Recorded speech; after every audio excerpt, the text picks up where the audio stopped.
All right, so here we are into chapter 23. These religious leaders here in verse 1, they cannot enforce the death penalty themselves, so they need the Roman governor to help them do this. So their whole assembly rose up and brought him before Pilate. I don't know. I thought about this week. This is kind of crazy. That's the first line that we read, is that they brought him before Pilate. If you remember all the way back to Jesus, what we would call the triumphal entry, as he comes into the city of Jerusalem. This was only 5 or 6 days ago in the text, right? He rides into Jerusalem on this donkey, and what did they all want him to do?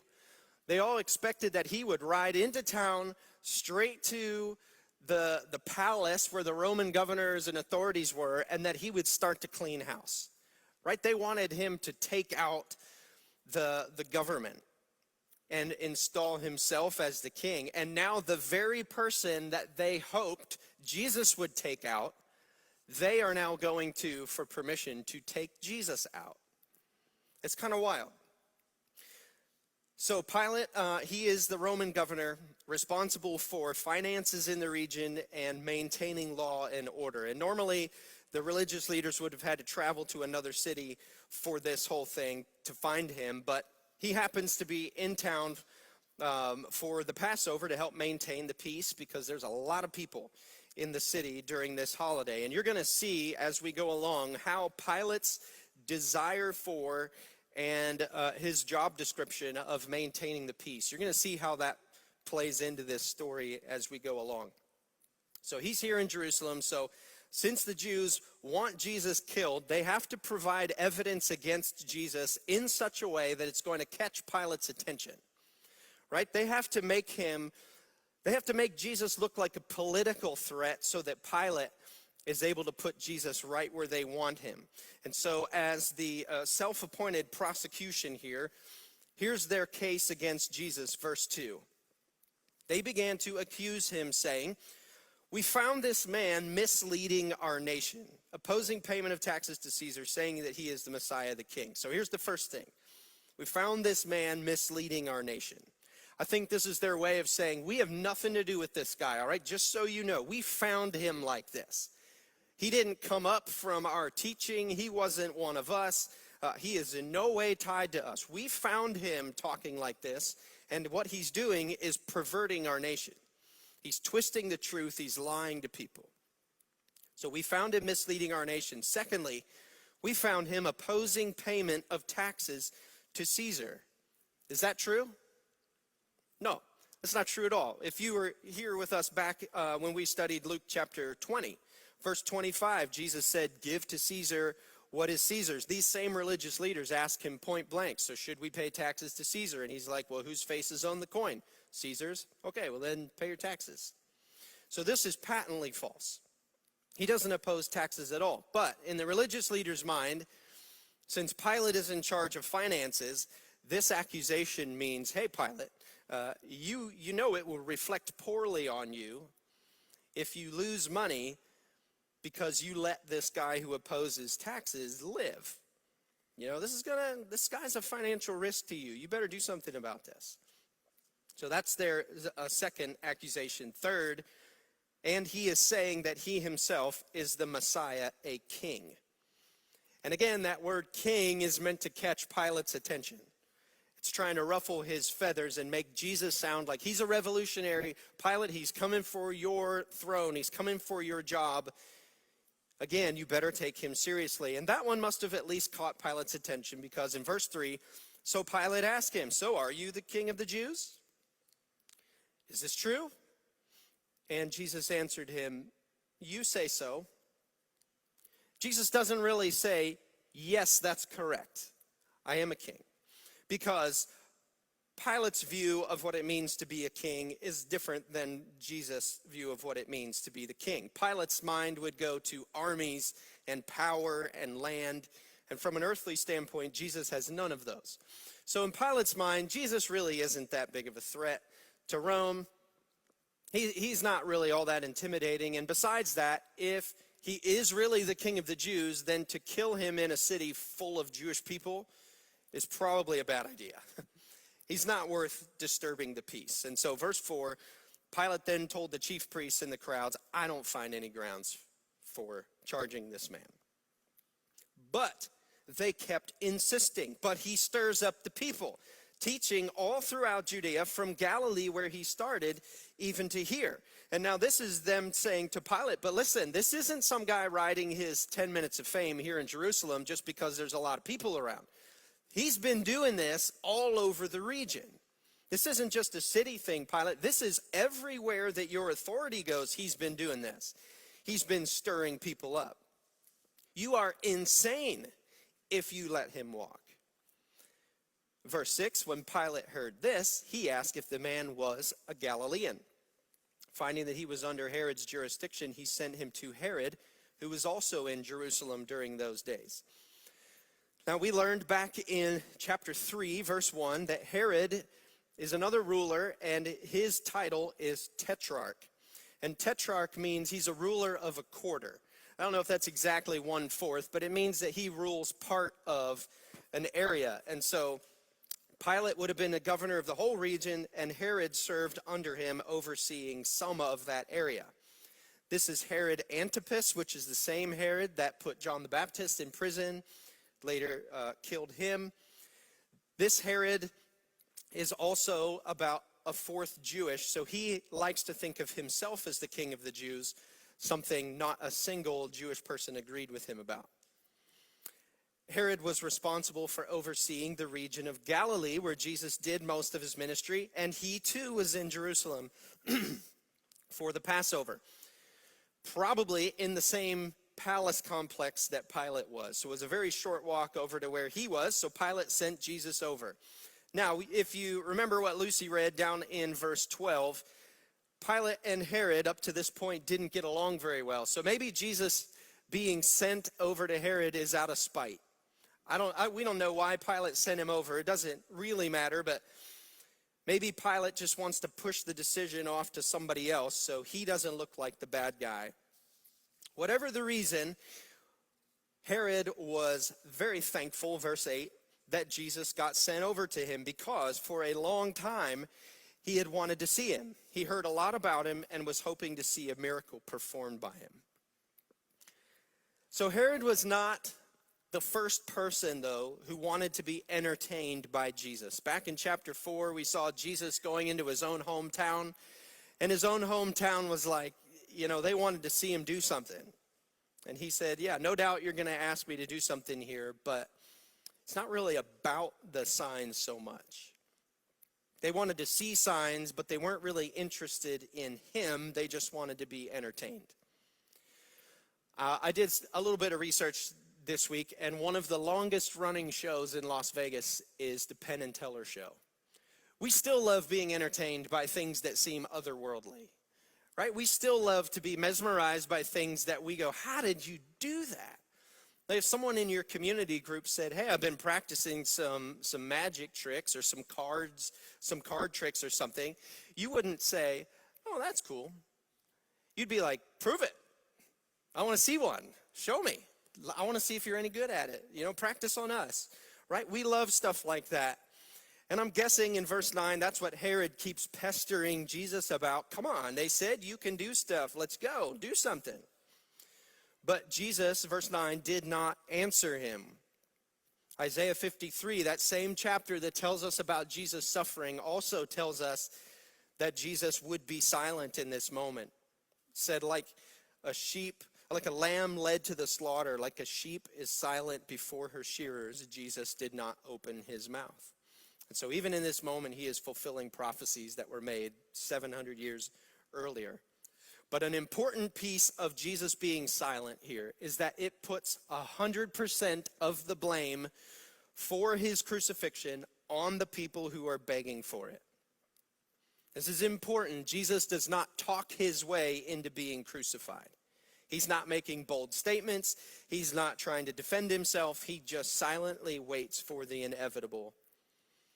And the religious leaders aren't here for the show like Herod is. So verse 10, the chief priests and the scribes stood by, vehemently accusing him. Are you noticing the progression of these chief priests?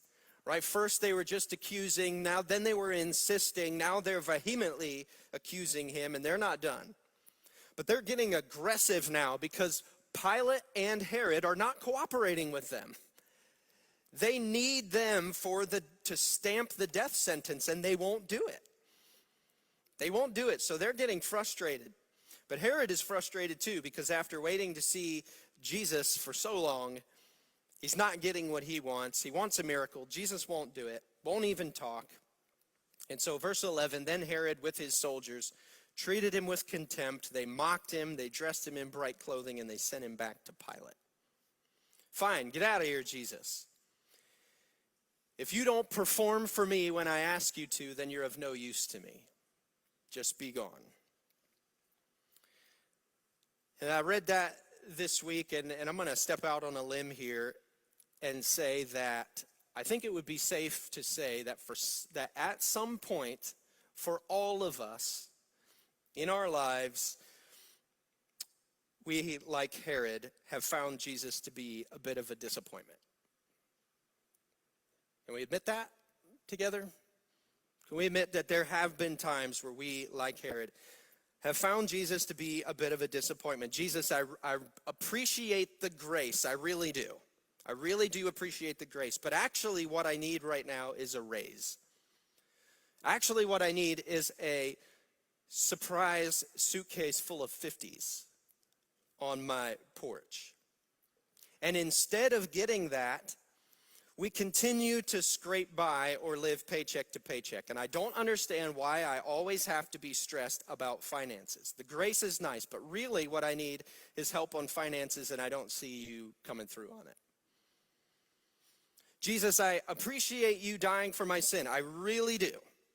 But actually, I'm doing okay right now. What I actually need from you right now is for you to work on my spouse, work on my kids, work on my boss, work on my landlord, work on my neighbor. And it seems like praying about it really isn't helping. It just continues actually to get worse. You're not changing them at all. And I appreciate you dying for my sin, but that's not actually what I need most right now. Or Jesus, I know you talk a lot about the kingdom of heaven here on earth, and you care about what's in my heart and all of that, but what I really need for you right now is for all of the things on my daily planner to go perfectly today. Because if all of the things go really well today, then I can do all of the things that I have on the schedule for tomorrow that'll go well, and I have to do those so that by the weekend I can get these projects in order, because next month we have to move the thing here and bring the other thing in here, and we're not going to be able to get to do that, and then we're not going to be able to put the patio in and then do all of this so that next year we can sit by the fire and relax with people. And yet, I've got all of these things that need to be done, that need to fall into place, and I keep getting interrupted. I can't get the supplies I need. We bumped the timeline 3 times already, and I'm just not sure you're as concerned about this as I am. You don't seem to be answering my prayers, and it's weird to me because we're doing all of this for you anyway. Anybody been there on any of those? Those are all 3 from my own journal. So I'm sure you could add your own to those, where we look at Jesus and say, what I really need from you is a miracle, a sign. Herod wanted a show from Jesus, and he didn't get it. So he sent him back to Pilate. And that very day, Herod and Pilate became friends. Previously, they'd been enemies. Luke doesn't tell us why, but I'm guessing what brought about their friendship here was that they both stood in positions of authority. They saw this situation the same way. They both agreed Jesus was innocent, but neither of them released him. Neither one of them used their authority to break up the crowd and say, listen, this is over, get out of here. And because they didn't do that, it makes them both accomplices in Jesus' death, which also fulfills Scripture. And you see this in Acts chapter 4. The Apostle Peter was praying one time, and he said this, in this city, both Herod and Pontius Pilate, with the Gentiles and the people of Israel, in other words, everybody, assembled together against your holy servant Jesus, whom you anointed, to do whatever your hand and your will had predestined to take place. And so Peter sees Herod and Pilate as complicit in the death of Jesus, but he sees it all as part of God the Father guiding these events with his hand, guiding these events with his will to make sure that his Son is crushed for the sins of all who would believe. So back to Pilate for round 2. Here we go, verse 13. Pilate called together the chief priests, the leaders, and the people, and he said to them, "You brought me this man as one who misleads the people. But in fact, after examining him in your presence, I have found no grounds to charge this man with the things you accuse him of. Neither is Herod, because he sent him back to us. Clearly, he has done nothing to deserve death.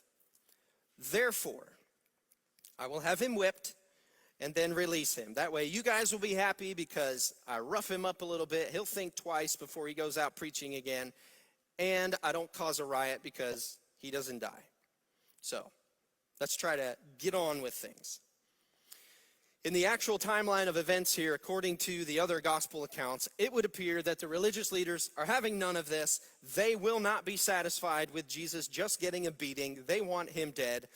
Pilate starts to realize he's losing control of this whole thing, and so he tries something new. In Matthew chapter 27, verse 15, it tells us that there was an annual tradition that Pilate would release one prisoner every Passover. And so the Jewish people could discuss among themselves, figure out who it was that they wanted, someone that had been arrested and put in prison for whatever reason. They could talk it over. Pilate would grant the pardon and release him. And it just so happens there is a Jewish guy in prison whose last name is Barabbas. And when we put the gospel accounts together, we learn this man is a fighter. He's a murderer. Matthew's gospel calls him a notorious prisoner. Verse 19 here in Luke 23 says he was thrown into prison for rebellion and for murder. A Jewish person who murders someone in a rebellion means that he is actually in prison for the things they're accusing Jesus of. Stirring up trouble in they're not accusing Jesus of murder, but of stirring up trouble in the region, speaking out against Caesar, those kind of things. Barabbas is in prison for doing the things they're accusing Jesus of doing. And again, after some study this week, the name Barabbas means son of the Father. That's how we know it was his last name. That means son of the Father. And after working through this again with looking at Matthew and some footnotes, it seems the reason that he's referred to by his last name here, Barabbas, is because some early manuscripts of the Bible include his first name, which is also the Jewish name Yeshua, or Jesus. And so if that's true, then according to Matthew's account, Pilate pulls Jesus Barabbas out of prison and puts him next to Jesus the Christ and says, "Which Jesus do you want me to release? The one who actually has stirred up the people against Rome and against Caesar, the one who actually wants to make himself powerful, or the one who hasn't? Which one do you want?" And I think this is Pilate's clever way of going, all right, do you guys really care about Caesar? Do you really care about Rome? Do you really care if the peace is disturbed? If so, you would never release this guy because he's guilty of those very things. So Pilate presents Jesus the murderer and Jesus the king. And in verse 18 of Luke 23, they all cried out together, "Take this man away and release Barabbas to us." Well, that's not what Pilate was hoping for, verse 20. Wanting to release Jesus, Pilate addressed them again, but they kept shouting, "Crucify, crucify him." There's been a lot of movies and stuff made about Jesus' life and death, so you've probably seen a lot of different depictions of crucifixion. But crucifixion was one of the harshest forms of capital punishment in the ancient world. The whole purpose of crucifixion was to cause a brutal enough scene publicly that anybody who was thinking about a crime would think twice, right? You do not want to go out like that. Basically, this kind of death was for rebels and slaves and foreigners who were executed like this. The actual death itself came by suffocation through exhaustion or loss of blood. And that was what the crowd was demanding that Jesus must go through. To qualify for crucifixion, though, you had to be found guilty of either treason or evading due process in a murder trial. Those two things. And so a third time here in verse 22, Pilate pleads with the crowd, why do I need to crucify him? What has he done wrong? I have found in him no grounds for the death penalty. Therefore, I will have him whipped and release him. That's what I'm going to do. But verse 23, here's the continuing progression. But they kept up the pressure, demanding with loud voices that he be crucified, and their voices won out. This is mob rule, right? And so Pilate probably figured by now, look, it's just better to not have a riot here at the hands of these people. Let's just kill this one guy and be done with this. So verse 24, Pilate grants what they want. He releases Barabbas and hands Jesus over to their will. And just like that, the innocent is treated like a criminal, and the convicted criminal is set free. The king trades places with the prisoner. The convicted and the condemned walks, while the sinless is sentenced to die. This scene is so powerfully a picture of the gospel that I pray you do not miss this today. I pray that you do not miss this. Barabbas was in prison paying the penalty for the record that stood against him. He was not brought up out of prison because he was on good behavior and he was up for a review.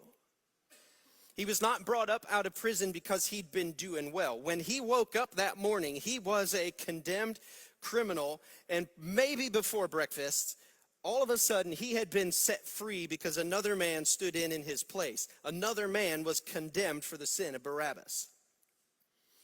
I hope you're already way ahead of me on this, but we're going to go there anyway. We're going here anyway. The good news of Jesus always has to start with the bad news.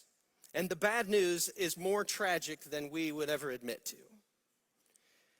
Just like, I know it's not football season, but here's my analogy. Just like an entire football team pays the price for one lineman's penalty for holding or whatever. Just like the whole team pays for that one person's penalty, the whole human race was penalized for Adam's sin in the Garden of Eden. Because he rebelled against God, just like Barabbas, anyone who would be born from Adam and Eve's family, all of us, would be born with rebellion in our blood. In other words, this is big for us to understand. When you were born guilty of Adam's rebellion. Okay? When you were born guilty of his rebellion. Here's how we know that. Romans 5, verse 12. Therefore, sin entered the world through one man, and in this way death spread to all people. Why? Because all sinned. In his one death, all of us sinned. We're all born guilty of Adam's sin, born spiritually dead. That's exactly why a person can look you in the face and say, but I'm a good person. I just try to be good. I try to do what I can. I try to be good to others. I give where I can. I'm trying to just do good where I'm. Yeah, well, according to Isaiah 64, when you try to be a good person, but you don't let Jesus run your life, your good works are just polishing your own casket. You might as well be saying, I know I'm dead in sin, but I'm trying to be a good corpse. I'm doing the best I can. That's the problem. That's the problem. That's the bad news. But then, whether it was through a sermon or a conversation or a song or a dream or some interaction, whatever it was, the Spirit of God shows up on your porch unannounced and opens your eyes to see what Jesus has done. And when he does, he opens your eyes to see that what Jesus has done is that he's changed places with you. He willingly allows himself to be condemned for the crimes you committed. Not because you were a good prisoner with good behavior and he wanted to do you a favor, but because from the foundation of the world, Ephesians 1 says, he chose you to be holy and blameless in love before him. He predestined you to be adopted as sons through Jesus Christ for himself. Why? According to the good pleasure of his will. To the praise of his glorious grace that he lavished on us in Jesus. It was the eternal plan of your heavenly Father that it would be by grace you are brought from death to life. By grace you would be saved. By grace you would be set free. And then Romans 5 goes on to say that in the same way that one man's sin brought judgment and death into the whole world, that's Adam, also through one man's obedience. Even when that obedience meant willingly enduring a brutally punishing death on the cross and having God the Father turn his back on him, through one man's obedience, the many are made no longer guilty. Not guilty anymore. After this exchange with Jesus, Barabbas could walk down the middle of the street, and a whole bunch of people could be walking. He could go anywhere he wanted. People might have said, oh man, I remember that guy and what he used to be like. I remember him. Man, remember how he used to stir up the people? Remember how he killed people? Remember how he was always fighting? They can sit there and reminisce all day about what Barabbas used to be like. But if they go to the courthouse and pull up his record, all they'll find is that it's been wiped clean, as if he never killed anyone, never participated in a rebellion, never sentenced in the court of law. There's nothing there. He's free and clear. Jesus took Barabbas' record on himself. And again, that's the gospel. Again, it's the gospel. People can look at you and say, oh man, I remember what she was like in high school. I remember what he was like in college. I remember, and I love what 1 Corinthians 6 verse 11 says about that. 1 Corinthians 6 lists off this whole list of these sins, of all of the things that could be done. And 1 Corinthians 11 goes, yeah, some of you were like that. Some of you used to be like that. You were accused and found guilty of doing some pretty disgusting and rebellious things. Or someone did some pretty disgusting and rebellious things to you. Then he says, but you were washed. You were sanctified. You were justified in the name of the Lord Jesus Christ and by the Spirit of our God. You used to be that. That's not you anymore. The gospel frees us up to say, oh man, the things you heard about me in high school, you didn't even hear half of it. It's way worse than what you heard. It's way worse than what you think. But that's not me anymore. Jesus showed up. I've been washed. I've been given new clothes to wear. I've been given a new name. That old me died, and what you're looking at is a new creation washed in the blood of Christ. Say whatever you want about how I got into prison. I remember those days all too well. But if you want to dog me about who I am, you're going to have to do it from memory because my record is clean. And if you get to the courtroom of heaven and you look into my folder to see the record against me, you're going to see a sticky note that says, see Jesus. And everything in my folder was applied to him, and everything in his folder was applied to me. There is no condemnation anymore, not now, not ever. That's the gospel. Anybody excited about that at all? Okay. It's the good news. It's the reason we gather together on Sundays. It's the reason we sing. It's the reason we pray. It's the reason we put effort into our marriages and our parenting. It's the reason we strive to be sexually holy. It's the reason we're attempting to put a cafe downtown. It's the reason we teach our young people truth in Kid City and don't just play games with them for 45 minutes. It's the reason we get up to read our Bibles. It's the reason we forgive people who've wronged us. It's the reason we rejoice when we suffer various kinds of trials. It's the reason we endure persecution. It's the reason we plant churches and partner with others. It's why we open our homes and our tables to strangers. It's why we give away our money as if we don't need it anymore. It's why we go crazy when somebody gets baptized. This is what we're being told every time we pick up the bread and the cup for the Lord's Supper, is that we did nothing, Jesus did everything. And all that's left for us to do is act on that freedom to enjoy and delight in the person who stood in for us, to praise him, to live for him, and to know him. That's what's left for us. Normally, right here, I would give you a couple things to pray about and confess to the Lord, but today we're going to sing first. So let's stand. We're going to sing this celebration song together that our rescuer has come and that we are free. So let's sing it out together.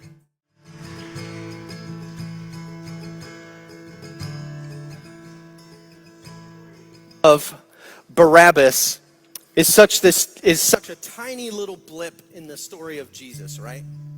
The story of Barabbas, like literally it's his 5 minutes of fame. It's just this little blip, and then he's gone. If you've ever seen Mel Gibson's movie, The Passion of the Christ, I love how this scene is portrayed. Because Barabbas thinks the crowd has come to rescue him. They think his people have shown up for him. The Jews are calling his name. It's like, man, I'm big time. They knew I was in prison. My people have come for me. They demanded my freedom. He let me walk. Power to the people. Right? This is what he thinks. But in the movie, Barabbas rushes down the steps from Pilate's courtroom and he runs into the crowd expecting hugs and high fives and love. And basically everyone pushes him away with disgust. They don't want him. They never did. This wasn't about him. And then his story ends with a question mark or a ... We have no idea what happened to him. Have no idea if did Barabbas find himself alone in his house one night going, wait a minute, what actually happened there? What was that? Did he happen to walk out to the hill called Golgotha later that day, where that same Jesus who stood next to him on the platform now hangs on a cross? He certainly would have experienced the same earthquake, the same darkness in the middle of the day that everyone else did. Did Barabbas ever make the connection? Did he ever think about his fellow prisoners and think, why me? Of all of the people there, why me?